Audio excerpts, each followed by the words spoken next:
Radhe Radhe. अनीताज kitchen में आपका स्वागत है। आज मैं आपके साथ कांजी वड़ा की रेसिपी शेयर कर रही हूँ। कांजी वड़ा वैसे तो 2-3 दिन में बनकर तैयार होता है, लेकिन मैंने इसे एक दिन में बनाया है। जो बना है बहुत ज़्यादा स्वादिष्ट और पौष्टिक भी। मैंने इसे बनाया है एक नए अंदाज में, और जो बड़े हैं वो बहुत ज़्यादा जालीदार बने हैं, बिल्कुल सॉफ्ट बने हैं, और ना ही इसमें कोई गुठली रही है। और आप देख रहे हैं कितनी जाली बनी है। तो आप प्लीज पूरी वीडियो जरूर देखिएगा। स्टेप बाय स्टेप अगर आप फॉलो करते हैं तो पहली बार में ही बहुत बढ़िया काजी बड़ा बनाकर तैयार करेंगे। तो चलिए शुरू करते हैं। इसे बनाने के लिए सबसे पहले हमने लिया है एक मिक्सर जार, और उसमें डाली है 2 चम्मच राई और 2 चम्मच पीली सरसों। इसको थोड़ा सा दरदरा पीस लेते हैं। और इसके बाद अब हम इसमें डालेंगे थोड़े से मसाले। चौथाई चम्मच हल्दी पाउडर, चौथाई चम्मच कुटी हुई लाल मिर्च, 1 चम्मच काला नमक, 1 चम्मच सादा नमक, और 1 चम्मच भरकर डाला है हमने चाट मसाला।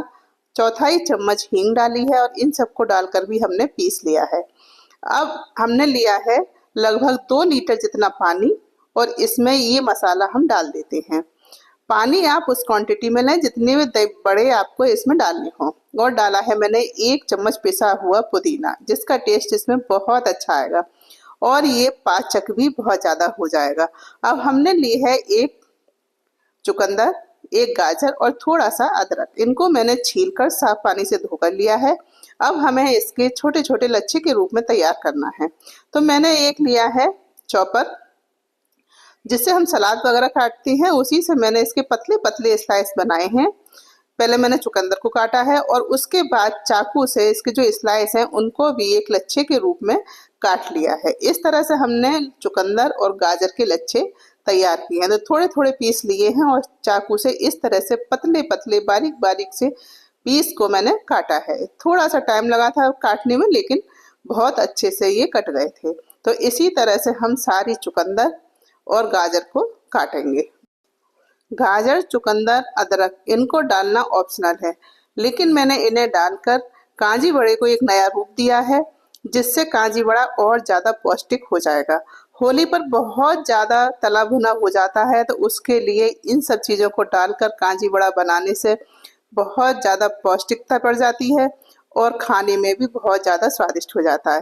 तो इस तरह से हमने चुकंदर और गाजर को तैयार किया है, और इसी तरह से हम अदरक को भी काट लेंगे पतला पतला।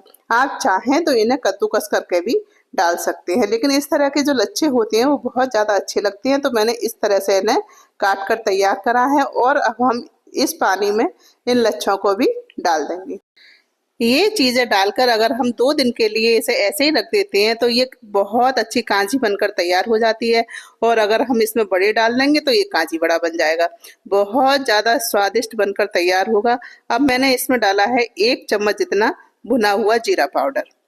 ये सारी चीज़ें डालकर मैंने इसे ढककर रख दिया है। अब चलते हैं बड़े बनाने के लिए। तो मैंने ये जब दाल भिगोई थी तभी पानी बनाकर रख दिया था, और दाल 3-4 घंटे में बहुत अच्छी तरह से फूल गई थी। मैंने इसमें ली है मूंग की दाल, उड़द की दाल और चने की दाल। इन तीनों दालों का रेशो आप जरूर ध्यान रखिएगा। जितनी दाल मैंने मूंग की ली है उससे आधी दाल ली है उड़द की, और आधी दाल जितनी उड़द की ली है उससे भी आधी दाल ली है चने की। तो ये मूंग की दाल है, उड़द की दाल, और इन दालों को मैंने एक बार फिर से साफ पानी से धो लिया है, और उसके बाद इसका सारा पानी निकाल दिया है। तो देखिए मैंने 1 गिलास लिया था, इस गिलास से इसका मेजरमेंट किया है। तो 1 गिलास ली है मैंने मूंग की दाल, इसी गिलास से आधा गिलास ली है उड़द की दाल, और इसी गिलास से चौथाई गिलास ली है चने की दाल। अब इन सारी दालों को हमें पीसना है। तो मैंने लिया है मिक्सर जार, और इसमें डालेंगे दाल।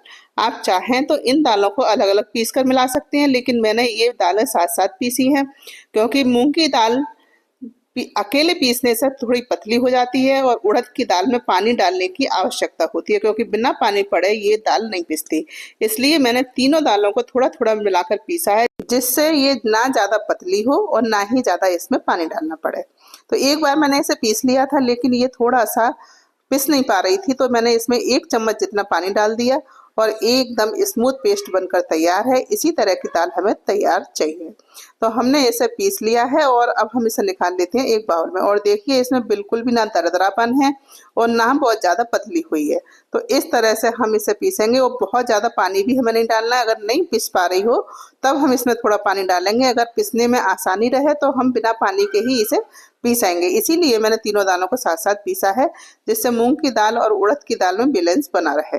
तो अब मैंने इसमें थोड़ी सी हींग डाल दी है, जिससे इसका टेस्ट बढ़ जाएगा। और इसमें थोड़ा सा नमक डाल दिया है। तीनों दाल डालने के बाद इसमें नमक डाल दिया है और इसे पीस लेते हैं। नमक हमें ज़्यादा बिल्कुल नहीं डालना है, बहुत कम नमक डालेंगे क्योंकि नमक हम पानी में भी डाला है। तो इस तरह से हमने दूसरा बैच भी तैयार कर लिया है और जो तीसरी बार की दाल रहेगी वो भी सारी इसमें डालकर हम पीस लेंगे। और इस दाल को पीसने में बस 1 चम्मच पानी का इस्तेमाल किया है हमने। जो पहले बैच में हमने दाल पीसी है केवल उसी में मैंने 1 चम्मच पानी डाला था। और जो 2 बार की दाल मैंने पीसी है उसमें बिल्कुल भी पानी का इस्तेमाल नहीं किया है। तो इस तरह से दाल एकदम से परफेक्ट है, ना ही पतली है ना ही गाढ़ी है।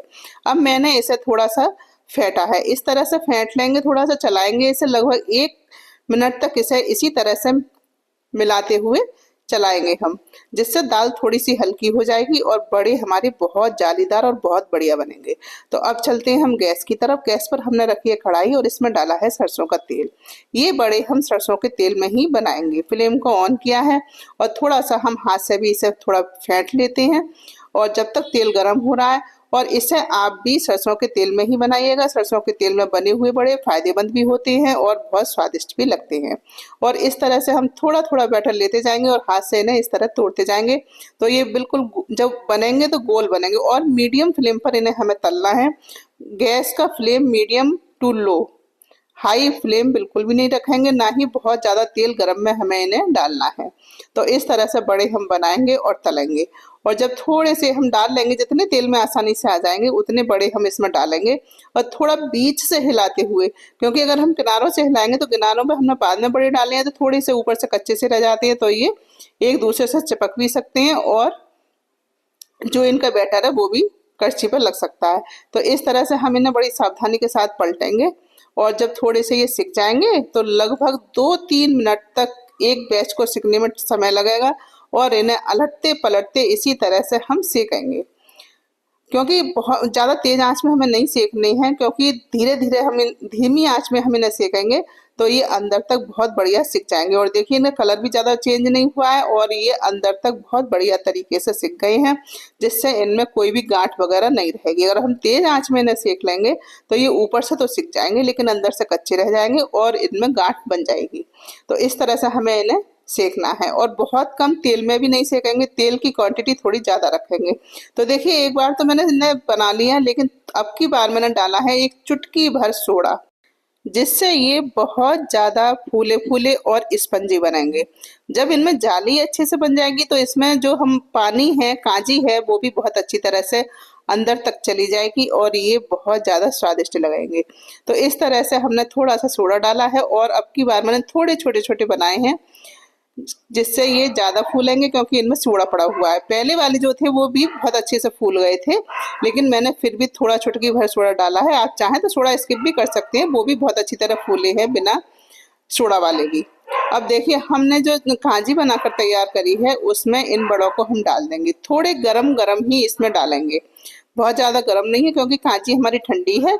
तो ये हम डालेंगे तो थोड़ा सा पानी हल्का सा गुनगुना हो जाएगा और कांजी जल्दी से उठाएगी, इसलिए मैंने हल्के गरम, बहुत ज़्यादा गरम हमें नहीं डालनी। अगर हम बहुत ज़्यादा गरम डाल देंगे तो जो सरसों का तेल हमने इसमें मतलब डाले हैं तो सरसों का तेल छोड़ सकते हैं पानी में, तो पानी में तेल तेल दिखाई देगा। इसलिए हमें बहुत ज़्यादा गरम भी नहीं डालने हैं और बहुत ज़्यादा ठंडे भी नहीं डालने हैं, बस हल्के से ठंडे हो जाएं तब हम इसमें डाल देंगे। दूसरा बैच भी मैंने इसमें डाल दिया और देखिए इतनी जल्दी ही कितनी जल्दी फूल गए हैं। अभी मुझे 10 मिनट भी नहीं हुए होंगे डाले हुए, तब तक ये अच्छी तरह से फूल गए हैं। मतलब ज़्यादा तो नहीं फूले हैं लेकिन हाँ फूल रहे हैं, बहुत बढ़िया बनेंगे। तो इस तरह से थोड़ा सा चम्मच से हम नीचे की साइड कर देंगे और तीसरा बैच भी हमारा हो रहा है तैयार, इसे भी हम सेकेंगे। टोटल तीनों बैचों को सिकने में ज़्यादा से ज़्यादा 12 या 15 मिनट का समय लगा था और 15 मिनट में ये बनकर तैयार हो गए थे इतने सारे बड़े। और इनको हम निकाल लेंगे और इसे भी हम डाल देंगे उसी पानी में। गैस का फ्लेम कर दिया है ऑफ हमने और बड़े बनकर हो गए हैं तैयार। इस बैच को भी हम डाल देते हैं कांजी में और कांजी बड़ा बनकर तैयार है ये। इन्हें अभी हम 2 घंटे के लिए छोड़ देंगे इसे। तो इसका हम डिब्बे का लगाएंगे ढक्कन और बंद कर कर इन्हें छोड़ देते हैं 2 घंटे के लिए। थोड़ा सा अलट पलट देते हैं जिससे जो नीचे फूल गए हैं वो ऊपर की साइड आ जाएं और जो ऊपर वाले वो नीचे की साइड चले जाएं। अब मैंने इसे 2 घंटे बाद देखा है तो बहुत अच्छी तरह से बड़े जो थे फूल गए थे। लेकिन अभी इनका टेस्ट खट्टा तो नहीं हुआ होगा क्योंकि इन्हें खट्टा होने में कम से कम 24 घंटे का समय तो हमें देना ही पड़ेगा। लेकिन ये एकदम से फूल गए हैं और बहुत बढ़िया बने हैं। और नमक मिर्च मसाले जो भी आप तेज कम डालना चाहें वो आप अपनी इच्छा अनुसार या अपने स्वाद के अकॉर्डिंग इसमें डाल सकते हैं। तो लीजिए इंस्टेंट काजी बड़ा बनकर तैयार है। अगर आपको खट्टा कम लगे तो इसमें थोड़ा सा नींबू भी डाल सकते हैं तो इसका खट्टापन बढ़ जाएगा और ये बहुत ज़्यादा स्वादिष्ट लगेंगे। कोई नहीं कहेगा ये आपने इंस्टेंट बनाए हैं। इंस्टेंट का मतलब है कि मतलब 5-6 घंटे में ये बनकर तैयार हो गए हैं। तो अब हम देख लेते हैं इन्हें काट कर भी। देखिए अंदर से कितनी जाली और कितनी सॉफ्ट बनी है, ना ही इनमें कोई गांठ है गुठली है, कोई कुछ भी नहीं है। बहुत बढ़िया बनकर तैयार हुए हैं। तो आप इन्हें इसी तरह से एक बार जरूर बनाएं, खाएं, एंजॉय करें। वीडियो को लाइक शेयर एंड सब्सक्राइब करना बिल्कुल ना भूलें। अगली बार फिर मिलते हैं एक नई वीडियो में नई रेसिपी के साथ। तब तक के लिए जय श्री राधे।